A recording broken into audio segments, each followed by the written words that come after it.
గత 10 సంవత్సరాల్లో పెద్దలు మన పార్టీ అధ్యక్షులు మనందరి ఆరాధ్య దైవం తెలంగాణ సాధించిన మన నాయకుడు కేసీఆర్ గారి నాయకత్వంలో నిబద్ధతతోని పద్ధతిగా ఎక్కడ కూడా ఒక్క పైసా అవినీతికి తావు లేకుండా పని చేసినా అని చెప్పి ఇప్పుడు వాళ్ళకి చెప్పిన ఏసీబీ వాళ్ళు అడిగితే 82 ప్రశ్నలు అడిగిండ్రు.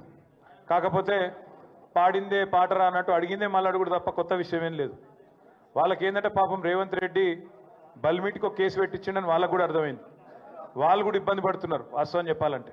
ఎందుకంటే కేసుల విషయం లేదు.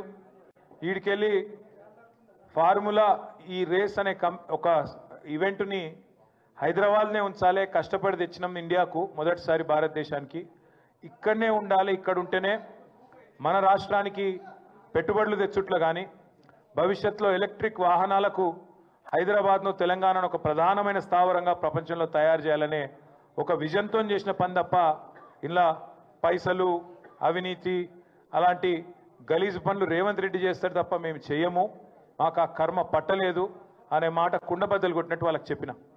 మీరు ఎన్నిసార్లు పిలిచినా ఎన్నిసార్లు రమ్మన్నా వస్తా, నాకేం ఇబ్బంది లేదు, తప్పకుండా వస్తా, మీకు విచారణకు పూర్తిగా సహకరిస్తా అని కూడా చెప్పిన. దాంతోపాటు వారికి ఇంకొక విజ్ఞప్తి కూడా చేసిన. సరే కేసు పెట్టినరు, విచారణ చేస్తున్నారు, పర్వాలేదు, ఇట్లాంటి కేసులు ఇంకొక 100 పెట్టినా ఎదుర్కొంటాం.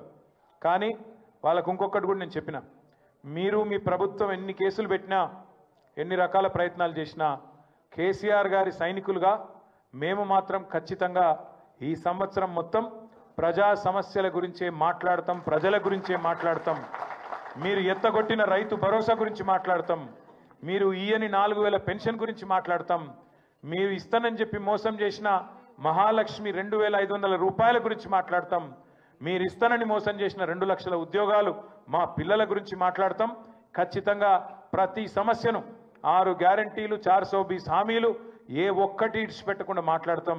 నువ్వు ఇటువంటి కేసులు 100 పెట్టుకో, వదిలిపెట్టమని చెప్పిన. సరే కేసు లేదు పీసు లేదు, నిజంగా చెప్పాలంటే మొన్న చెప్పినా మళ్ళీ చెప్తున్నా, ఇదొక లొట్ట పీసు కేసు మాత్రమే, ఇంట్లో ఏమీ లేదు. వీడికెళ్ళి పైసా పోయింది, ఆడ పైసా ఉన్నది, ఇక అవినీతి ఎక్కడ జరిగిందిరా అంటే వాళ్ళు ఒక్కొక్కరు నీళ్ళు మింగుతున్నారు. అందుకే అడుగుతున్నా నేను రేవంత్ రెడ్డి గారిని, నీకు పైశాచికానందం ఉంది, అర్జెంటుగా నేను జైలుకు పోయినా కాబట్టి అందరినీ జైలుకు పంపాలి అని నీకు ఆనందం, నేనేమో విదేశాలు తిరిగి పెట్టుబడులు తెచ్చినా కాబట్టి నాకేమో విదేశాల స్థాయిలో మన రాష్ట్రం మన దేశం డెవలప్ కావాలని నాకుంది. నీకు మాకు తేడా అది. ప్రపంచ పటంలో హైదరాబాద్ని పెట్టాలి, తెలంగాణను పెట్టాలన్నది మా నాయకుడు కేసీఆర్ కమిట్మెంటు, మా కమిట్మెంటు. మేము నీలాగా 50 లక్షల రూపాయలతో దొరికిన దొంగలం కాదు, నీలాగా లుచ్చా పనులు చేసిన వాళ్ళం కాదు. నీకు భయపడేటోడు ఎవడు బీఆర్ఎస్ పార్టీలో తెలంగాణలో లేడు. మీరు చూస్తుండ్రు, నేను చెప్పుడు కాదు, మీరు చూస్తుండ్రు. రాష్ట్రంలో ఎవడు కూడా రేవంత్ రెడ్డిని ముఖ్యమంత్రి కిందనే చూస్తలేడు. మీరు ఇక అంటే మళ్ళీ ఇంకొని కేసు పెడతాడు, వాన్ లోపలెత్తాడు. నేను అనా ఆయన ఎవరో మర్చిపోయిండు పేరు అని నేను అనా. ఎందుకన్నా అంటే నిన్ను ఎవడు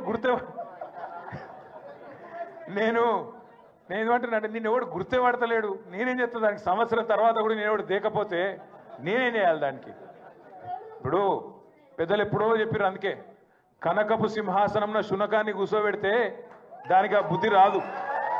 అందుకే భయపడేది లేదు, బాధపడేది లేదు, ఎన్నిసార్లు పిలిచినా పోతా. కానీ మీరు మాత్రం దయచేసి తదేక దీక్షతోని మన నాయకుడు కేసీఆర్ గారు చెప్పినట్టుగా ఉద్యమంలో ఎంతైతే కమిట్మెంట్తో పనిచేసినావో అంతే కమిట్మెంట్తో పోదాం. వాళ్ళు ఎన్ని ప్రశ్నలు పెట్టినా, ఎన్ని సవాళ్ళు వేసినా, ఎన్ని రకాల ఇబ్బందులు పెట్టినా, ఎన్ని రకాల కొత్త రకాల కేసులు పెట్టినా భయపడేది లేదు, తల వంచేది లేదు. నిజాయితీకి ధైర్యం ఎక్కువ. వాడు ఎవడు ఏమనుకున్నా సరే ఇది లొట్ట పీస్ కేసే, వీడు ఒక లొట్ట పీసు ముఖ్యమంత్రి, బరాబర్ కొట్లాడదాం, గట్టిగా ముందుకోదాం. మీ అందరి దయతో ఆశీర్వాదం తీయాలి. సిరిసిల్ల నుంచి కూడా మా తమ్ముళ్ళు చాలా మంది వచ్చిండ్రు, మీకు కూడా ప్రత్యేకంగా ధన్యవాదాలు. నిజానికి నేను ఊహించలేదు, మేము చెప్పలేదు, అయినా కూడా మీరందరూ ప్రేమతో వచ్చినందుకు మా సిరిసిల్ల అన్నదమ్ములకు కూడా పేరు పేరున ధన్యవాదాలు, నమస్కారాలు తెలియజేస్తూ మళ్ళా ఈరోజు మళ్ళా ఏమైనా రమ్మనాలంటే మళ్ళీ ఏమైనా క్వశ్చన్లు ఉండాలి, వాళ్ళ దగ్గర ఏం లేవు. రేవంత్ రెడ్డి మళ్ళీ ఏమైనా క్వశ్చన్ పంపితే రమ్మంటారేమో, పోతా. రేవంత్ రెడ్డి ప్రశ్నలు పంపుతాడు, మళ్ళా పోతా, మళ్ళా చెప్తా, మళ్ళా చెప్పొస్తా. రేవంత్ రెడ్డి ఒక లుచ్చాగాడు, దొంగ, ఆయన లెక్క మేము లుచ్చ పనులు చేయమని చెప్తా, పక్కా చెప్తా. ఇంతేనా? జర ఆగురా పోయి. దేనికి సంబంధించా? లేని అవినీతిని పట్టుకుందామంటే ఆడికెళ్ళి దొరుకుతుంది? లేని అవినీతి గురించి లొట్టపీస్ కేసుల పాపం ఎతుకుతా ఉన్నారు వాళ్ళు. నేతి బీరకాయలు ఎంత నెయ్యి ఉంటుందో ఇక మీకు తెలుసు, మైసూరు బోండాలు ఎంత మైసూరు ఉంటుందో ఇంట్లో కూడా గంతే ఉంది. అందుకే నేను చెప్పిన వాళ్ళకి, మీరు ఒక వైల్డ్ గూస్ చేజ్ అంటారు ఇంగ్లీష్లో, గన్లు ఉన్నారు మీరు, కేసు లేదు తొక్కలేదు, ఇలా ఏముందా అని నేనే చెప్పిన వాళ్ళకి. ఏముంది, ఏం అడుగుతున్నారు మీరు? వాళ్ళు ఏమంటారంటే ఫైల్ ఇళ్ళకెళ్ళి అండ్లకు పోయింది నీకు ఎరికేనా, అండ్లకెళ్ళి ఇళ్ళకి పోయింది నీకు ఎరికేనా? నేను చెప్పిన, ఒక మంత్రిగా, తెలంగాణ బాగుని కోరే ఒక వ్యక్తిగా నేను నిబద్ధతగా మా రాష్ట్రం కోసం, మా హైదరాబాద్ బ్రాండ్ ఇమేజ్ పెంచేందుకు తప్పకుండా ఈ రేస్ ఇక్కడ ఉండాలని నిర్ణయం తీసుకున్నా. ఒక్క పైసా అవినీతి కానీ, ఒక చిన్న తప్పు కానీ మేము చేయలేదు. చేసినట్టు ఇప్పటివరకు మీ కేసులో మీరే రుజువు చేయలేకపోతున్నారు. ఏదో అక్రమ కేసు పెట్టి బనాయించి 4 రోజులు జైల్లో పెట్టాలని ఒక పైశాచిక శునకానందం నీకుంటే ఉండొచ్చు, కానీ దానికి భయపడేటోడెవడు లేడు. అల్టిమేట్గా న్యాయస్థానాల మీద మాకు విశ్వాసం ఉంది. న్యాయస్థానాల్లో తేల్చుకుంటామని చెప్పి వచ్చినా వాళ్ళు మళ్ళీ పిలిస్తే మళ్ళీ పోతా. మళ్ళీ ఒకసారి మీ అందరికీ కూడా చేసే విజ్ఞప్తి దయచేసి, మళ్ళీ మాట్లాడుకుందాం. ఇక చాలా రోజులు ఉంది, ఇంకా మళ్ళీ ఎప్పుడు పిలిచినా పోతా అని చెప్పినా తప్పకుండా పోతా. మీరు కూడా దయచేసి నేను కోరేది అంటే రేపటి నుంచి మళ్ళీ శరామామూలుగా యథావిధిగా మన పని మనం పోదాం. తప్పకుండా ఎక్కడో అక్కడ ప్రజాక్షేత్రంలో ప్రజా సమస్యలు ప్రస్తావిస్తూ ముందుకు పోదాం. ఇవాళ ఇంత పెద్ద ఎత్తున తరలి వచ్చినందుకు మళ్ళీ ఒక్కసారి మీ అందరికీ సబ్స్క్రైబ్ చేయండి. Please do subscribe to Please like, share and subscribe to top Telugu TV. Top Telugu TV. Top Telugu TV.